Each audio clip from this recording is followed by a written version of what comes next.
Om Namo Bhagavate Vasudevaya. Om Namo Bhagavate Vasudevaya. Om Namo Bhagavate Vasudevaya. Narayanam Namaskritya Naram Chaiva Narottamam Devim Sarasatim Vyasam Tato Jayam Udiraye. Could you please bring me the section from the Bhagavatam on Chitraketu? Chitraketu was a king who, as in most kingly contexts, had everything. In fact, our acharyas say that the Bhagavatam gives us examples of kings for the very reason that people could understand that if you became a king, then you had everything the world had to offer at that time. And of course, nowadays, everyone lives like a king. Everyone has indoor plumbing, air conditioning, and a car, everything. It's the idea, try to live like a king. And Chitraketu had a lingering desire because he had no son. And for those who value power and influence, having a successor is vital. And there's an idea that I am important, and therefore my name should continue. Oftentimes people who are less important than kings worry that my name might not be carried on because I don't have a son, or if I have a son, the son doesn't want to have progeny and so forth. And then the line will end. There's a binibeshita, or a clinging to the conceptions that I am important, my body's important, my name's important, my title's important, whatever title that might be. Bhayam dvitiya binibeshita syad. And from that, there's a sense of fear. It's pervasive in the world because all titles will be extinguished in the course of time. But I first offer my respectful obeisances to His Divine Grace, A.C. Bhaktivedanta Swami Prabhupada, the previous acharyas, and all the assembled devotees. Vansha kalpadrivascha kripa sandabhevascha patitanam bhavanibhyo vaishnavebhyo namo namaha. In this 14th chapter of the 6th canto, Parikshit Maharaj asked his spiritual master, Shukadeva Goswami, how such a demon as Vritrasura could become an exalted devotee. In this connection, the previous life of Vritrasura is discussed. This involves the story of Chitraketu and how he was victimized by lamentation because of the death of his son. Among many millions of living entities, the number of human beings is extremely small. And among human beings who are actually religious, only some are eager to be liberated from material existence. Among many thousands of people who desire relief from material existence, one is freed from the association of unwanted persons or is relieved of material contamination. And among many millions of such liberated persons, one may become a devotee of Lord Narayan. Therefore, such devotees are extremely rare. Since bhakti, devotional service, is not ordinary, Parikshit Maharaj was astonished that an asura could rise to the exalted position of a devotee. Being doubtful, Parikshit Maharaj inquired from Shukadeva Goswami, who then described Vritrasura with reference to his previous birth as Chitraketu, the king of Shurasena. Chitraketu, who had no sons, got an opportunity to meet the great... Can you set that up for me, please? Perfect timing.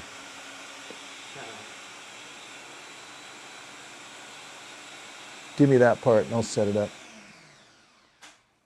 So Chitraketu,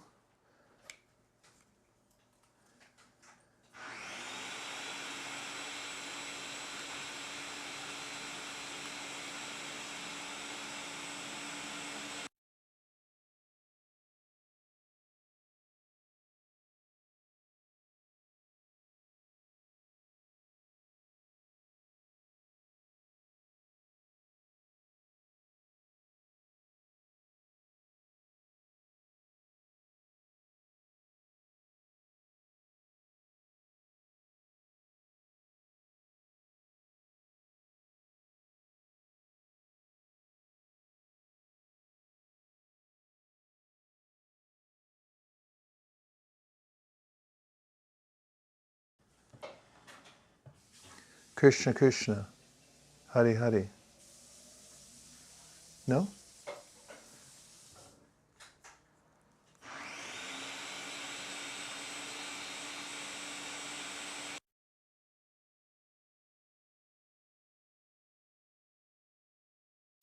Chitraketu, who had no sons, got an opportunity to meet the great sage Angira.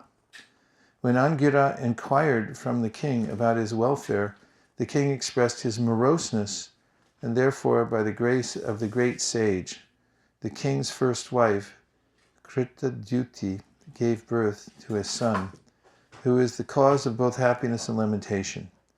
Upon birth of this son, the king and all the residents of the palace were very happy. The co-wives of Krita-dyuti, however, were envious, and later they administered poison to the child. Chitraketu was overwhelmed by shock at his son's death. Then Narada and Angira went to see him. In the context of Chitraketu, we have insight into material attachment and the resultant miseries. Something Krishna mentions in the Bhagavad Gita, Yehi samsparshaja bhoga dukkha yonaya evate, adyantavanta konteya nateshu ramate buddha. That is, that from hankering for temporary connection with the objects of the senses in the material world is born misery. That's the cause of it. Prahlad Maharaj confirms that. Dukkaushadam tadapi dukkamatadi aham. Even when you try to counteract miseries, then you suffer more. And Chitraketu met Angira. Angira understood the psyche of the king, and Chitraketu also expressed to him that if you could give me a benediction that I could have a son, then I'll be satisfied. And Angira said that, yes, I can give such a benediction, but the son will be known as Harsha Shoka. Harsha means happiness and Shoka means lamentation. King Chitraketu then interpreted that in his own way. He thought, yes, it will make me happy. And that part eclipsed the sense of Shoka, lamentation. He thought, to some degree, how bad could it be? And of course, every child causes some sort of consternation to the parents. So the miseries of the material world are worse than your conjecture. He conjectured that, okay, it'll balance out the happiness, distress, but it'll fulfill my desire. But the miseries of the material world are worse than one can conjecture. So Chitraketu thought, I can handle a little lamentation. How bad could it be? But it was worse when it came. And an observation from past time is, with a little detail first, that the son was born. he felt joy. And others, including many other wives, felt jealous that this Krita Duti had been able to give birth and they hadn't. And it's a scenario we've heard before, jealousy in the family. It's quite common. So they took the extreme measure of poisoning the child. So we have this scene when the alarm goes out from the nursemaids and the servants in the palace. Chitraketu's near enough by to hear them wailing. And of course, knowing that Chitraketu will be diminished in his stature, that he'll be devastated, there's also a mixture of fear in their hearts that what will happen to us. So they're dependent on him. So there's a sense of lamentation and also fear for their own positions. And this is quite common in the material world also. This vested interest in the material world, we see it when Hiranyakashipu fought with Nrsingadev. And Nrsingadev was adroit enough to catch, or more than enough, obviously, but in the staged fight, he had captured Hiranyakashipu. And the devas who were watching the fight were quite happy about that. They thought, finally, we got rid of him.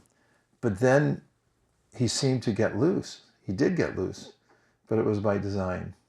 Prabhupada gives a side commentary that he's cat, half cat. Cats play with their food. They catch a mouse, they let it go, then he'd grab it again. I saw it on the lawn in front of the Denver temple one day, and I thought, oh, there it is, like in the Nrsingadev. This cat was sitting there, and he's like, okay, go ahead. And then the mouse would run away a little bit, and he goes, no, not so fast. And at that time, the demigods were even more afraid because they thought, we've exposed ourselves as being supporters of Nrsingadev, and now Hiranyakashipu has observed this, that we are rooting against him. You see this in politics also. People don't want to say anything because they'll lose their job. So let the world go to hell, but at least I'll have dental insurance. So there's this vested interest the demigods had, so they were afraid. Now he's not going to be killed. So everyone's afraid because they have a vested interest in the material world. They want to hold on to what they have, even if it's meager. Prabhupada said he saw a unhoused person in Howrah station, and all he had in his possession was some half-burned firewood, but he protected it as if it were some treasure. And Prabhupada invoked that old saying that even a pauper is proud of his penny. In the material world, everyone has some chip in the game of material life. Because of that, they become very afraid. And that was the lamentation of the servants. When Chitraketu saw that his little son, the prince, who was just a baby in a crib, swaddled in some royal cloth, was now lifeless, his lamentation is legendary, epic. He wails with a wide open mouth. If you can imagine such grief, then you can empathize with Chitraketu, the pain he felt. And this is natural for anyone attached to anything in the material world. Because when it goes, then we feel as if we're gone. If one has no attachment to the material world, then when death comes to one's door, there's nothing to collect. Death comes to one's door and says, give you back all your stuff. And you say, I already gave it. It's already gone. nothing to take. Brahman yadaya karmani sangam tyakva karoti lipite nasapapena padma patrami bambasa. Krishna gives this idea in the Bhagavad Gita that if you already gave it all away, then you've got nothing, no vested interest in the material world. That's your realization that none of this is mine. Just like I'm staying in an Airbnb right now, and I'm not attached to it at all. Although it's very nice, and I deeply appreciate the accommodation. Thank you very much, everybody.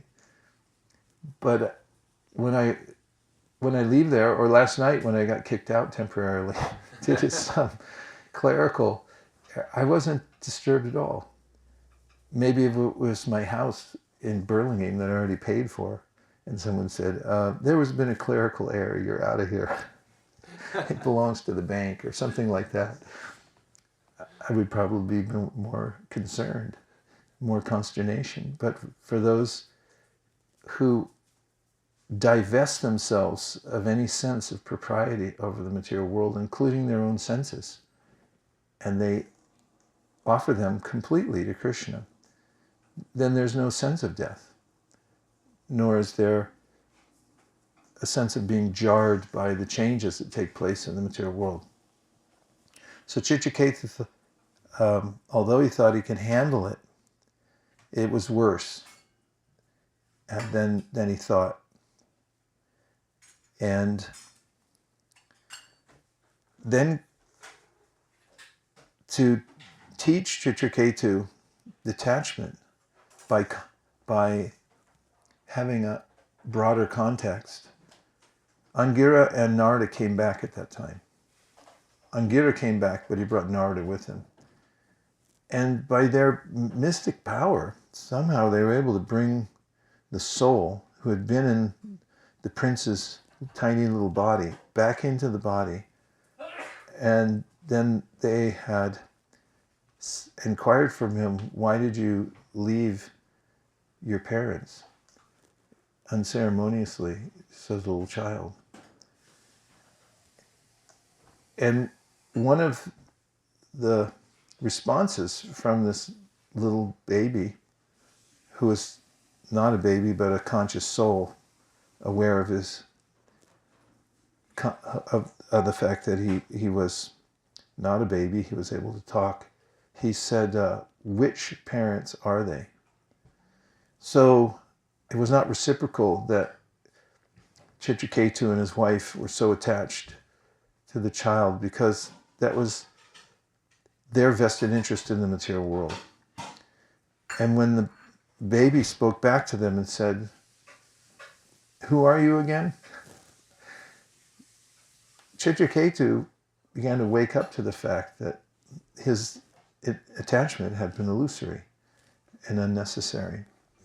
So this is one of the ways the Bhagavatam walks us through the scenario of the material world. We can identify with all the ways in which we suffer, and we can understand causality. Krishna gives that sutra in the Bhagavad Gita, yehi samsprashajad bhoga, when you have this sense of enjoyment, enjoying spirit, yehi samsprashajad bhoga dukkha yonai evite, then you've planted a seed in the womb that's going to come out as dukkhi, a little terrorist who's going to uproot your life in whatever form it comes. Then Narada gives Chitraketu a mantra because he sees that he's now ready.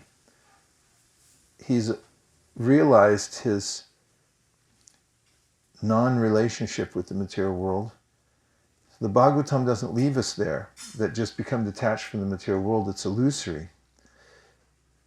And this is one of the main themes of the Bhagavatam, that mere detachment will not save us from reattaching ourselves to the variety of the material world.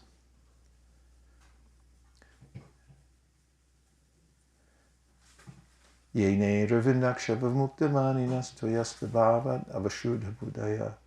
Aruya krishna parampadam tata patantyito nadrita yushmanangaya. This verse is pivotal because it points out that whatever kind of way you're able to organize your life so that you feel that you've conquered the miseries, if it doesn't include your relationship with Krishna, that is, understanding that he's a person, you're a person, and you have an eternal relationship. Sanitya nitya sambandha prakritischa paraivasa. It's an eternal relationship. Anything short of that, Aruya Krishna, it's a lot of hard work, first of all. Parampadam tata patantyada. It means you'll fall back down again into the material world. So then the continuance of the therapy that Narada and Angira give him are a mantra. And he took shelter of Narada, the mantra, and they assured him, did Narada and Angira, that he would be able to find solace and regain his original relationship with the Lord, and he did. So he attained the shelter of Sankarsana by chanting his mantra. And then he became a liberated soul. But that's not the end of the story.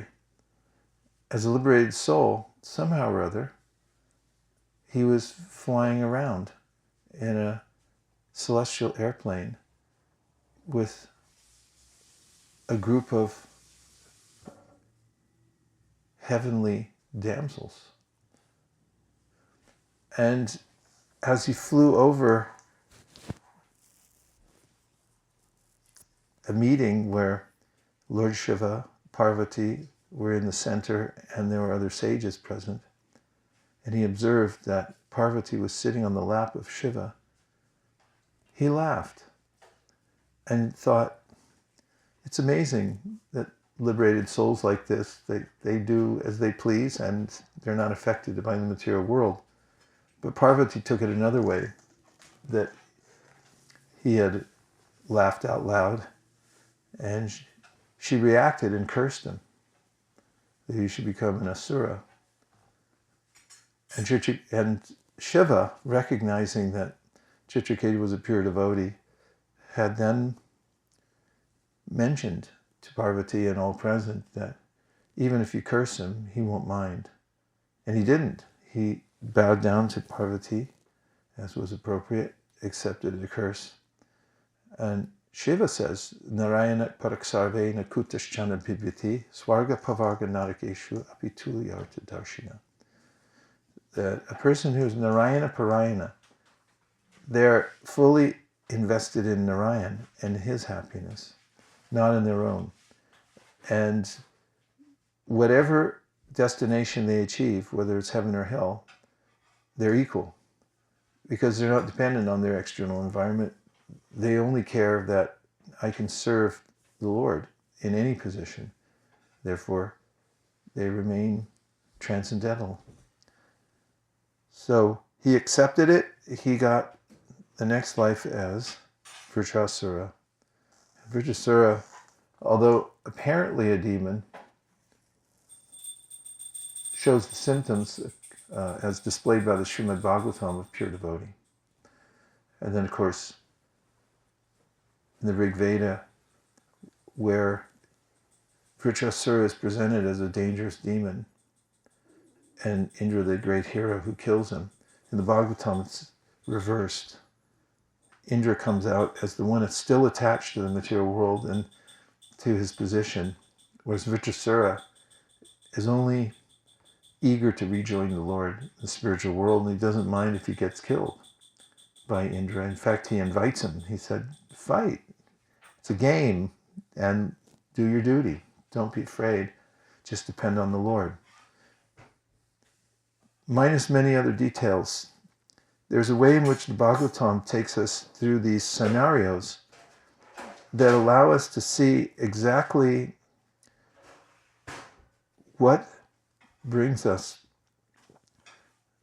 fear and suffering in the material world, and then gives the solution. Seeing that neatly packaged into Leelas, the reader of such a thing, the hearer of such a thing, then has recourse.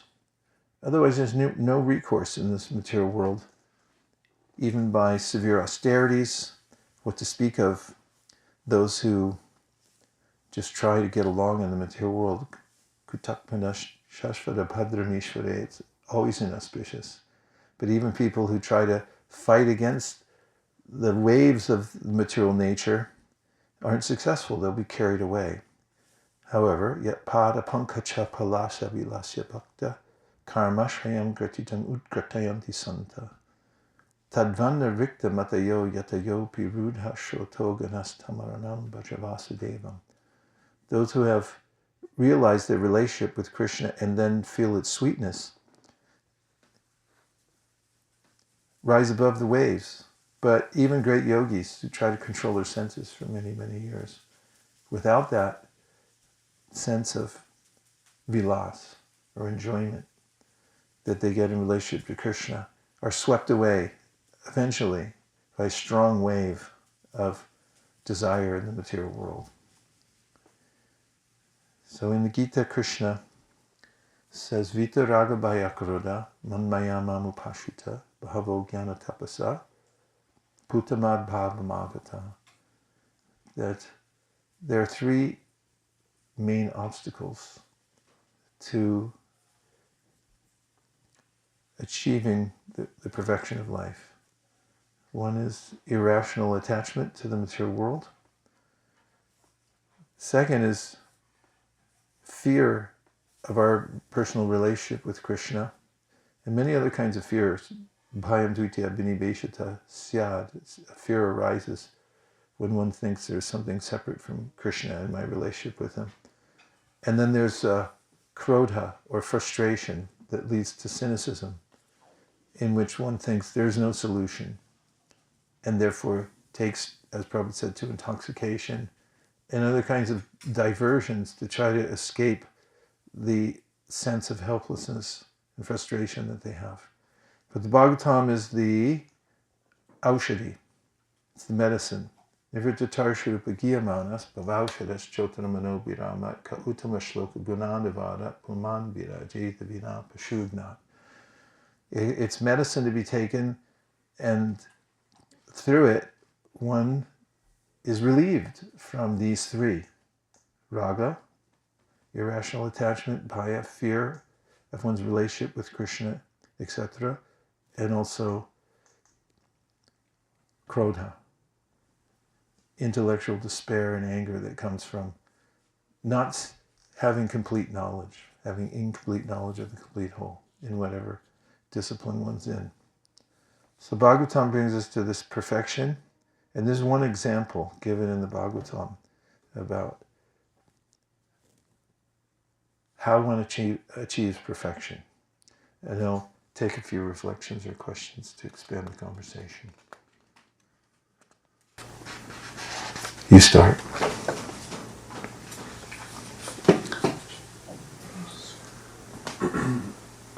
So you were talking about detachment from the material world.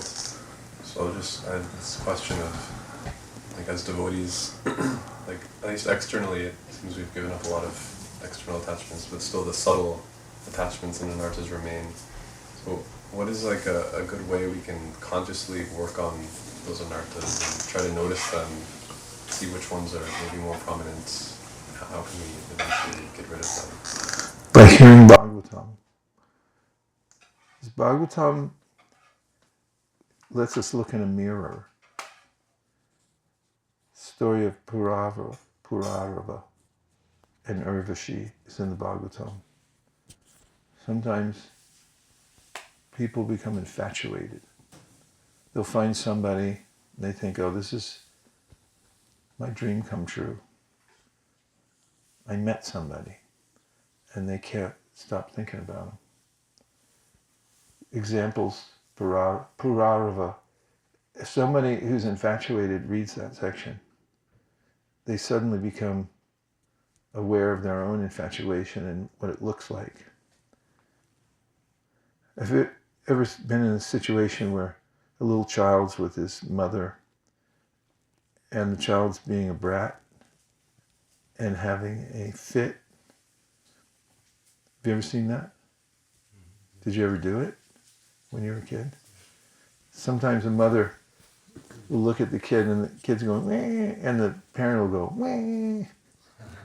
And the child looks at the parent and goes, oh, is that what I look like? Of course, they may not capitulate after that, but still, you'll notice a hesitation. Like, wow, that's what I really sound like? And the Bhagavatam gives us that view of ourselves. It's uncanny because one will have this experience in reading the Bhagavatam that the Bhagavatam knows me better than I know myself. Because of our sense of protecting our vested interest in the material world, we try to not notice what we look like when we're engaged in inane activities in the material world. But the Bhagavatam says, no, here, take a look. This is what you look like in these circumstances. You can also hear the pastime of Prachinabharisha. And Puranjana meets Narada. Narada gives him a similar advantage so as not to offend the ego of the king, who's very much attached to fruit of activities in the material world. He says, here, I'll tell you a story about another king. And he calls him Prachinabharisha. And Prachinabhari starts off by trying to find a place in the universe. That's really nice, that air. Thank you very much. He tries to find a place in the universe where he can enjoy. So this is natural for the soul. Brahmanda Brahmate Kom Bhagyavanji. He's looking everywhere to see, like, can I enjoy here? Like people drive up and down the California coast and they come to these hamlets, little ocean side communities, and they go, oh, if we could just afford a house here, we'd be happy. I could live here, watch the sunrise, sunset. Or people sometimes, they go to a place like Hawaii and they think, oh, if I could just live here. And Prachinabharisha had that same wanderlust, or lust for finding a place you can enjoy. So he's looking all over the universe. We can relate to that. So wherever we go, when we're abhinibheshita, absorbed in trying to find happiness in the material world, we look and say, oh, maybe I could have that. Oh, that guy looks good. Maybe I could dress like him. Whatever it is, there's that sense of trying to find one's own stride here in the material world. One can be the hero and the enjoyer. This is a tendency that's in the conditioned soul. So how to give that up? Well, you read the story and it's very relatable. Prachinabhari looking here, there, and everything. He comes to Bharatvarsha and he ends up in a park, an idyllic scene. Perfect weather. The flora and fauna are inviting of Cupid.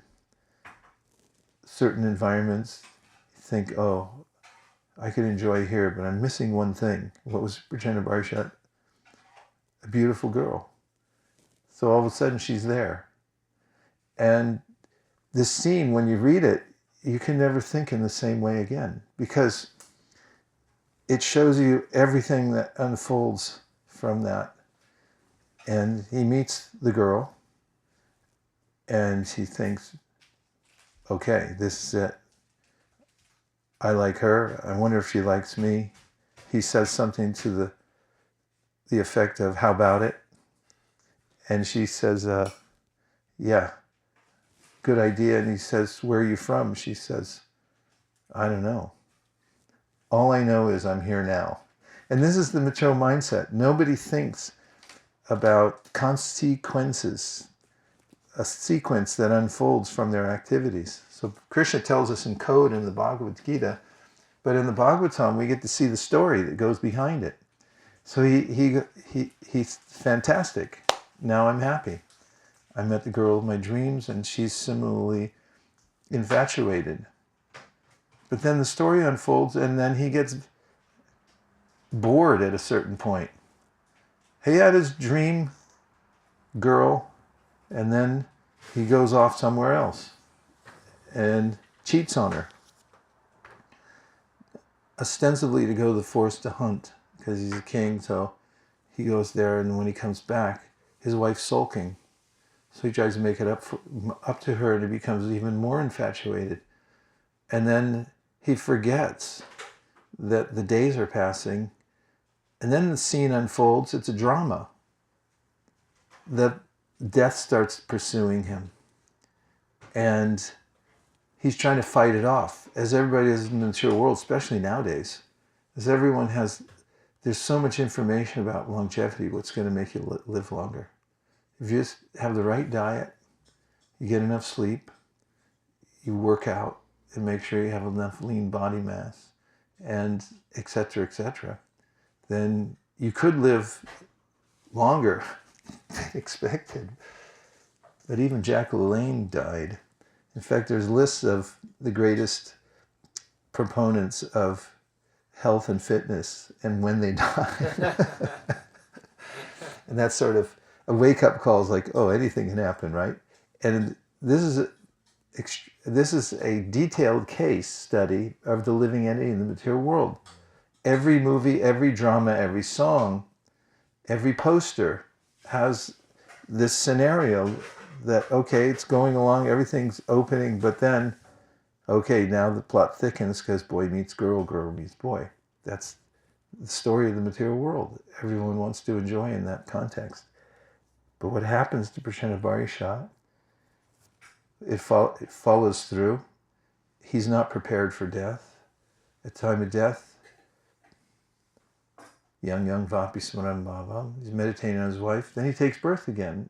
But in his next life, he becomes Puranjani. He gets the body of a woman.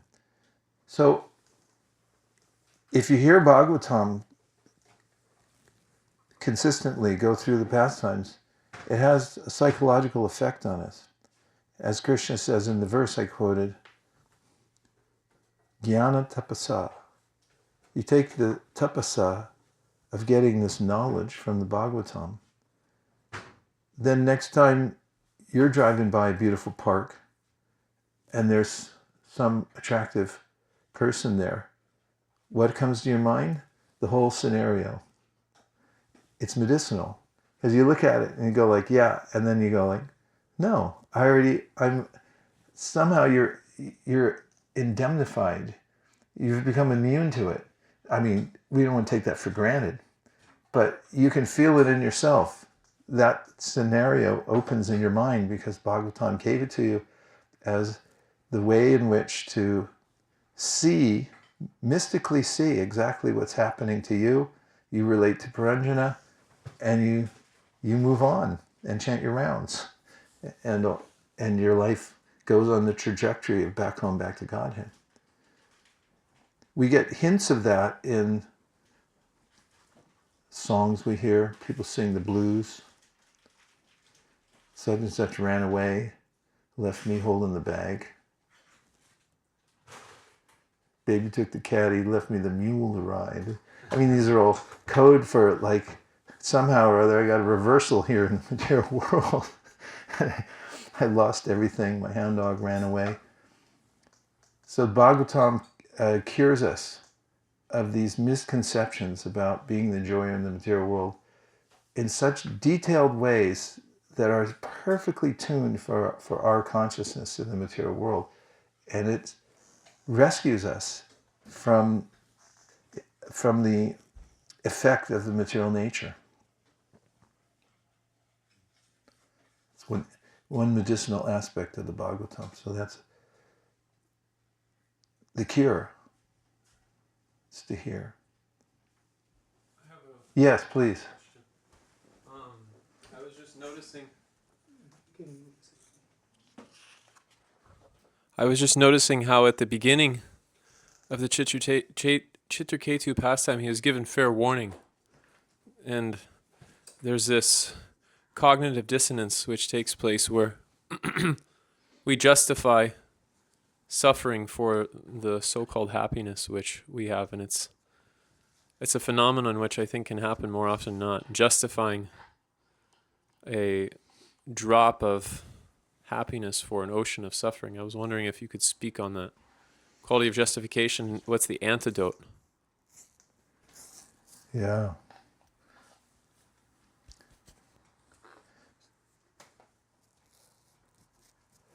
Justification. It's like if you take the analogy of that Prabhupada gave of Maya being a salesperson. Prabhupada gives this in a lecture. He talks about how some salespeople are silver-tongued. They come to your door, knock, knock, knock. Family comes home later. Why'd you buy a vacuum cleaner? We already have one. Yeah, but this one, this person was so expert, sold it to me. I mean, the first error, Maya comes to the door and knocks, is to open the door in the first place. Second is to listen and invite Maya to come in. And then Maya sets up shop because I justify it and say, well, I need this because everybody else is doing it, or I have to live balanced life, so I have to have this kind of Maya in my life. And many other justifications.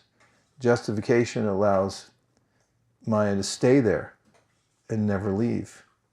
So we can be aware of the fact in sober-minded way, if we become humble and think in terms of categories of existence and say there's no justification for Maya to stay in my life. And heed Krishna's advice in the Bhagavad Gita, which is absolute. He says, sarva dharman, sarva, everything. Give up all other kinds of reasons to not surrender to me. Just abandon them. And then he says at the end, don't worry. That categorical suggestion by Krishna, Jiva Goswami says, is something the devotees keep on their minds constantly. He says they always remember this verse, sarva dharma parityaja, and they remember how merciful Krishna is, that he gives us opportunities. So that's one thing we can remember.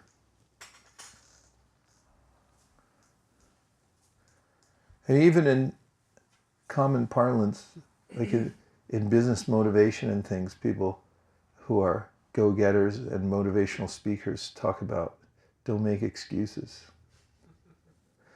Don't make any excuses. Just make up for it by doing the right thing.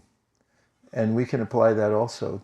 Don't make an excuse that I have to do this, or somebody made me do it.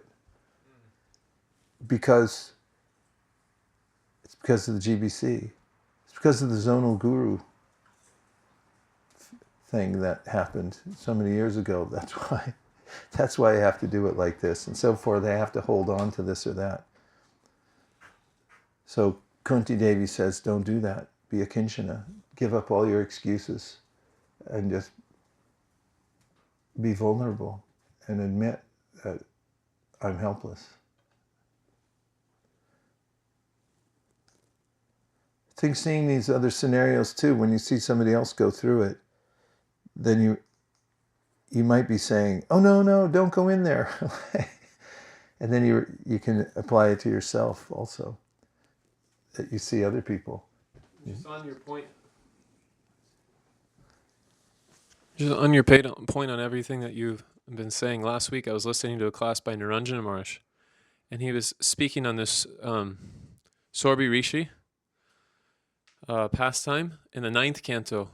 And when Sorbi Muni comes to the point of realizing he made a mistake, at the end of it he says, people should look at the mistake that I made and learn from it. he specifically says that in the Bhagavatam. He says people should look at what I've done and learn where I went wrong so they can not fall into the same Perfect. entanglement. Perfect insertion. And that's what I'm claiming the Bhagavatam's doing for all of us in all these scenarios. You find the first 9 cantos. Every possible combination or permutation of human interaction and psychological anomaly you can find in the first 9 cantos. And then you go through the scenario, like Prachanda Barishat, there's the attraction scene, there's the boredom scene, that's relatable. Then an attack by Kala unexpectedly, because he took his eye off the ball. And then death. Who gets to watch a death experience? It's not that common. And then rebirth takes you all the way through. And so, because of having, it's vicarious. Look up the word vicarious. It allows us this experience through others. That's vicarious, right?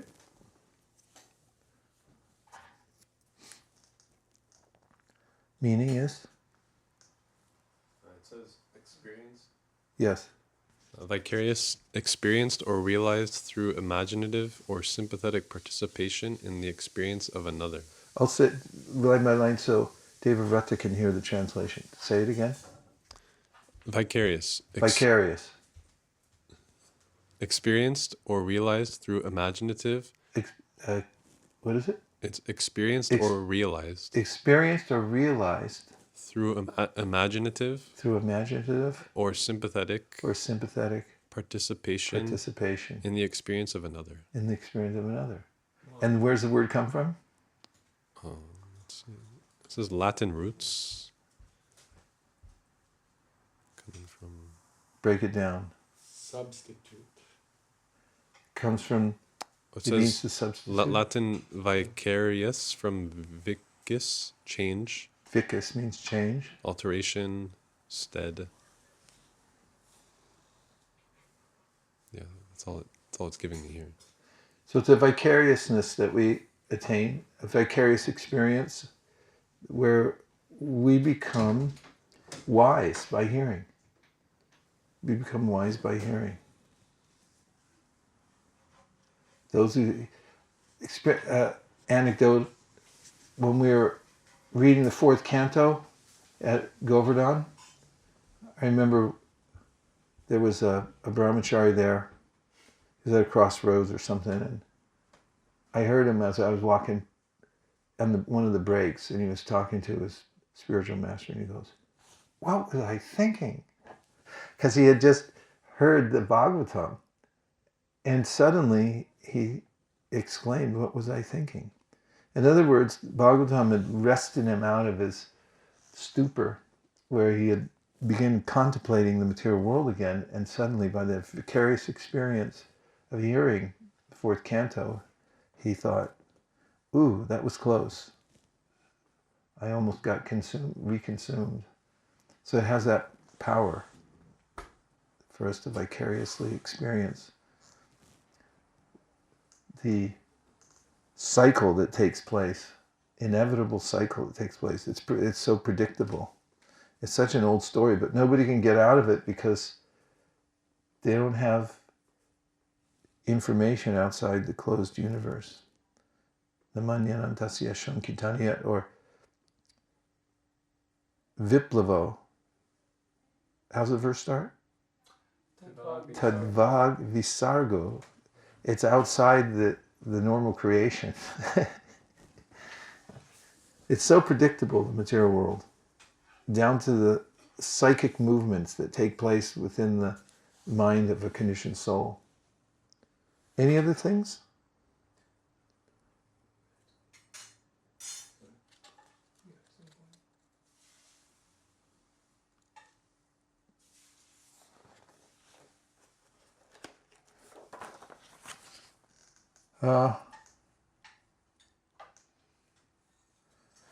Just one comment on fear,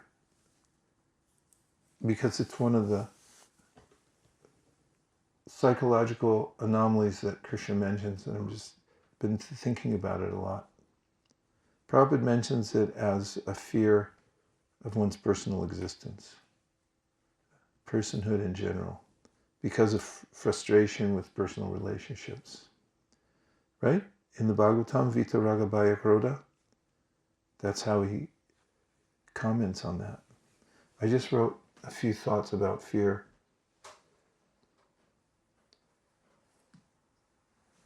People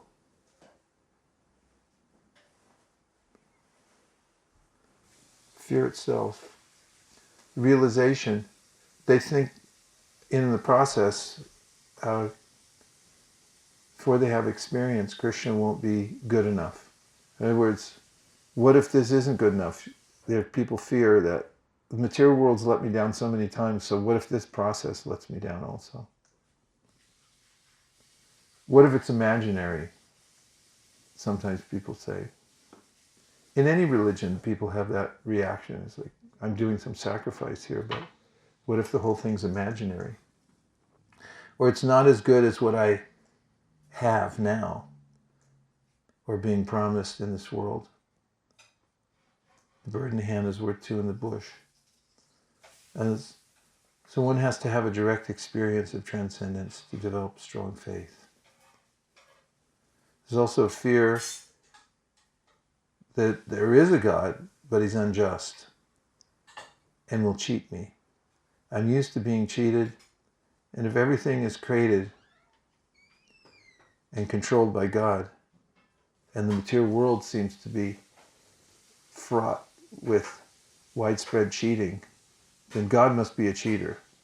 Because why am I being unjustly treated like this?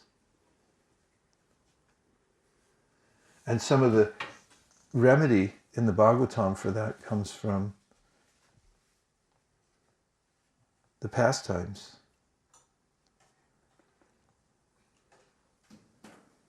For instance, Putana received the Lord's blessing.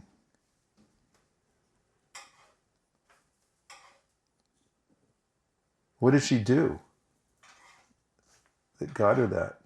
And it's an exclamation of Uddhava who says, Kam vadayalum sharanam brajema.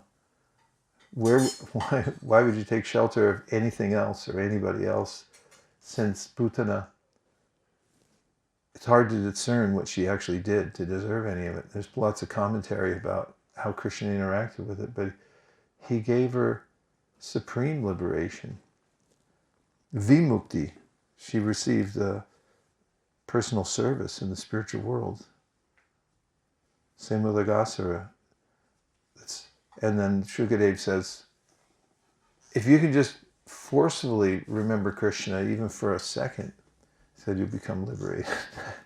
And I heard Prabhupada this morning when I was getting ready, he was saying, it's not that Krishna's saying you have to realize him, he says, but he said, even if you're trying to realize him, you'll become liberated. So seeing how merciful the Lord is, one can overcome that fear that it won't be good enough, or Krishna's not merciful enough. He's so merciful that even the pure devotees comment that it's inestimable and it's hard to fathom. And that gives us impetus to give up our fear that either he's a tyrant or he's not, or the experience won't be good enough, by hearing about the experiences of others in the Bhagavatam. Last chance, last comments. Go ahead.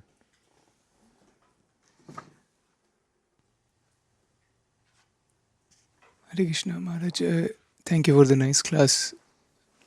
I was thinking about liberated souls. Even though Chitraketu has seen Lord Sankarshan, he has heard instructions from Narad Muni, Angira, and Lord Sankarshan himself.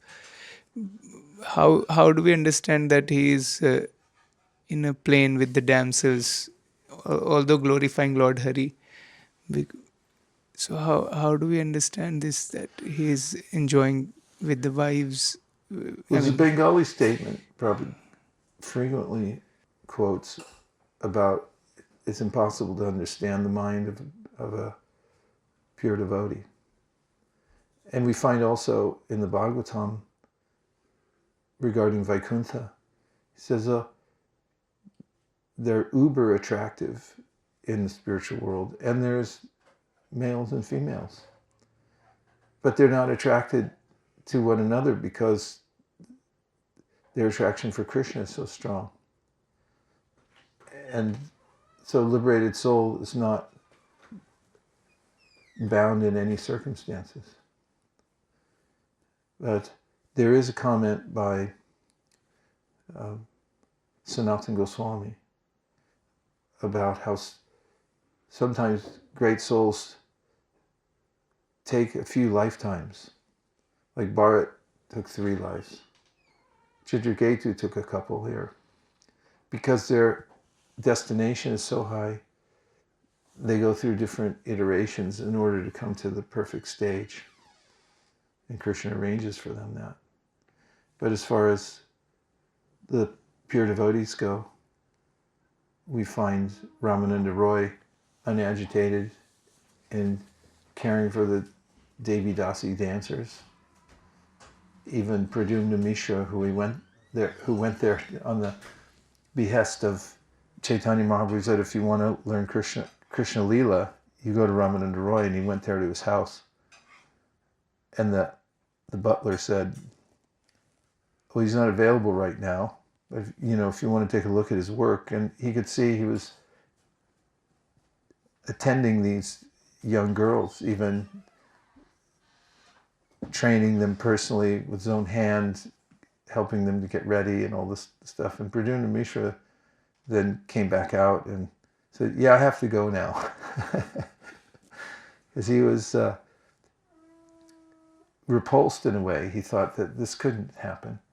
And then he went back to Chaitanya Mahaprabhu, who said, so did you hear Krishna Katha from Ramananda Roy? And he said, yeah, well, it was a little funny because there are these Devi Dasi dancers and stuff like that.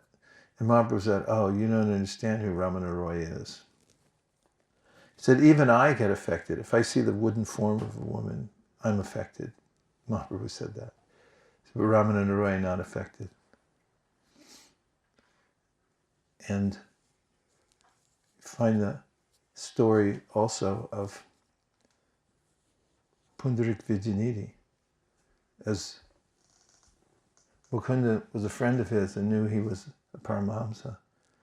And he told Gadadhar Pandit, who was a simple, pure person from his very birth, he says, you want to meet a pure devotee? He said, where? Please take me. So he took him to the house of Pundarik Vijayanidhi and entered a palace-like situation. He was sprawled out on a glorious bedstead with all these servants who were chewing some spices and pan, and his hair was oiled, and he had glamorous clothes, surroundings, bedstead. And it went through the mind of Gadadhar Pandit. It's like, where's the pure devotee? This is maybe a trick or something. He had doubts, serious doubts.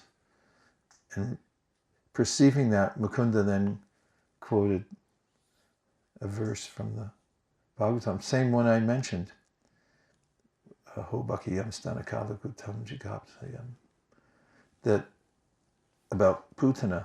And when Pundarik Vijayanidhi heard that, he went into a devotional fit, thrashing the bedstead, smashing the pottery in the room.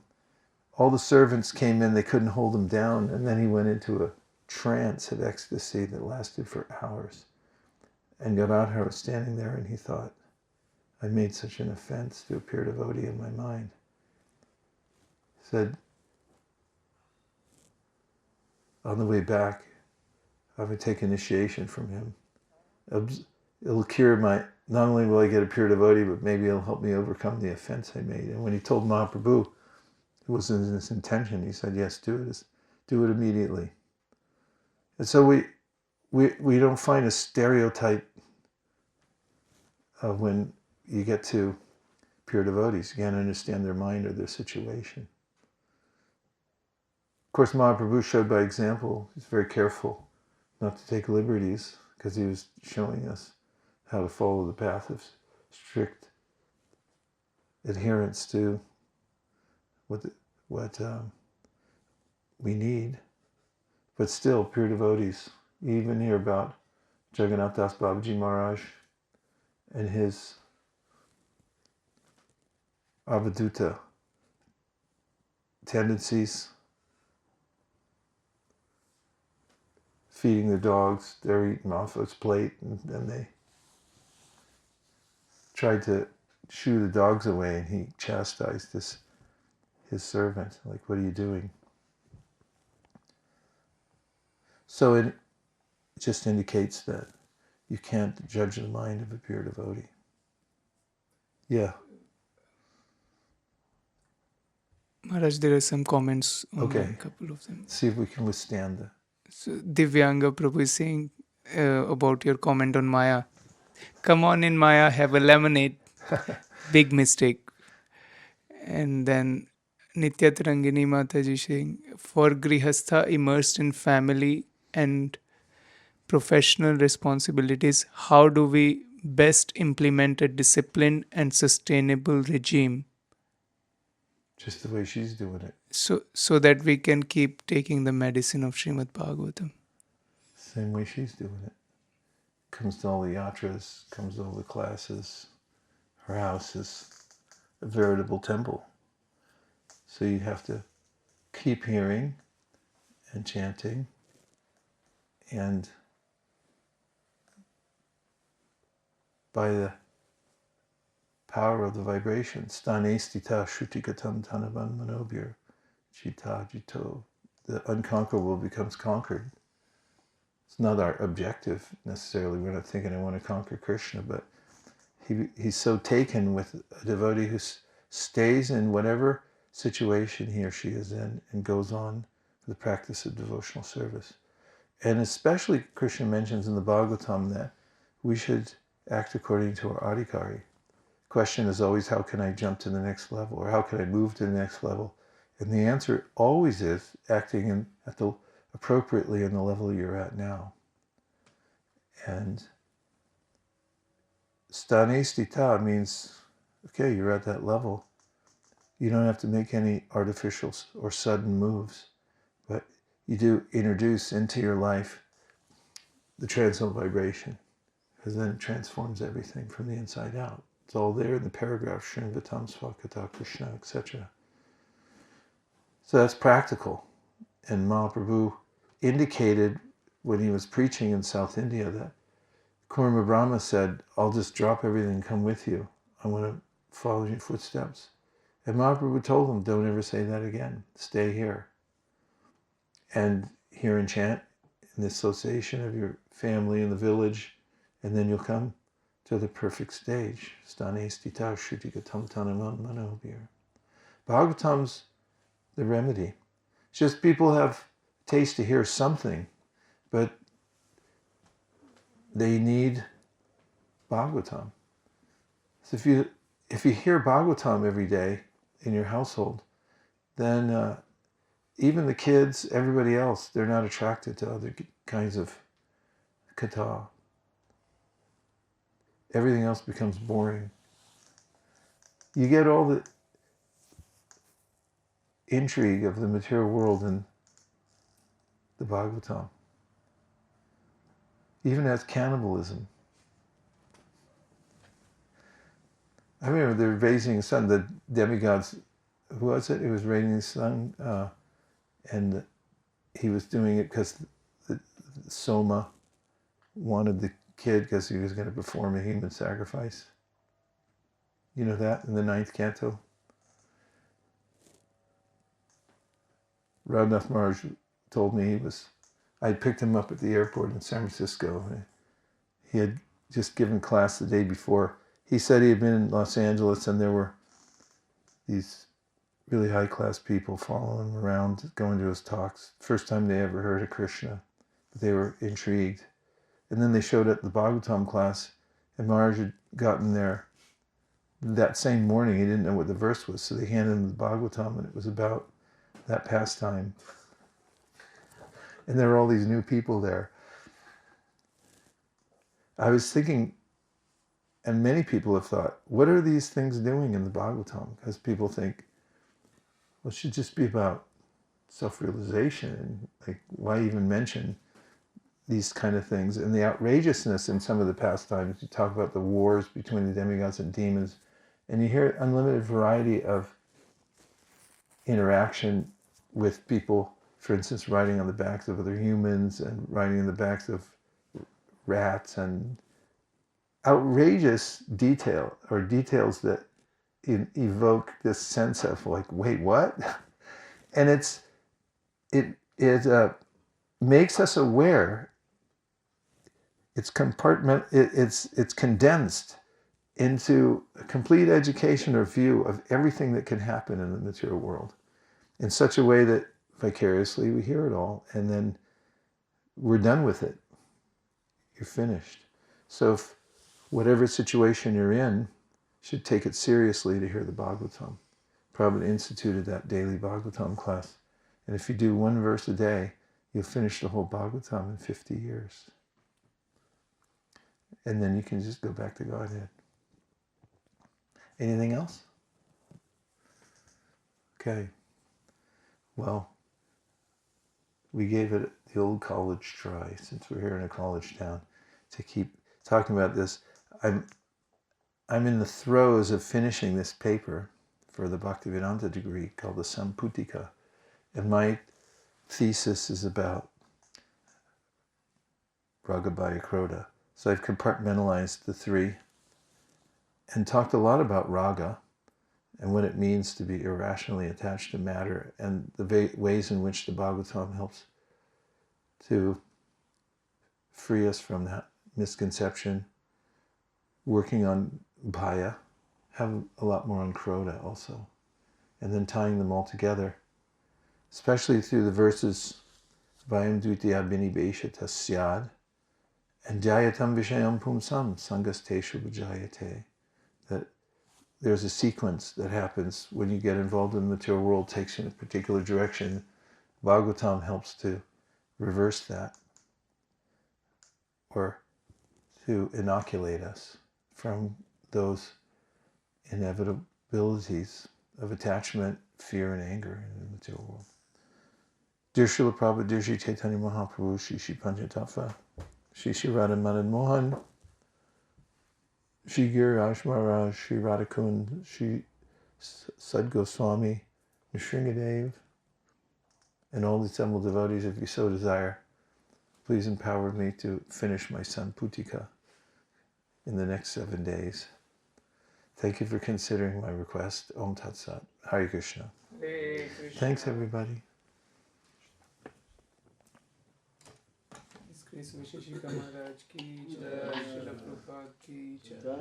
Gaur Bhaktivinoda ki jai. Wise ki jai. Wise guys.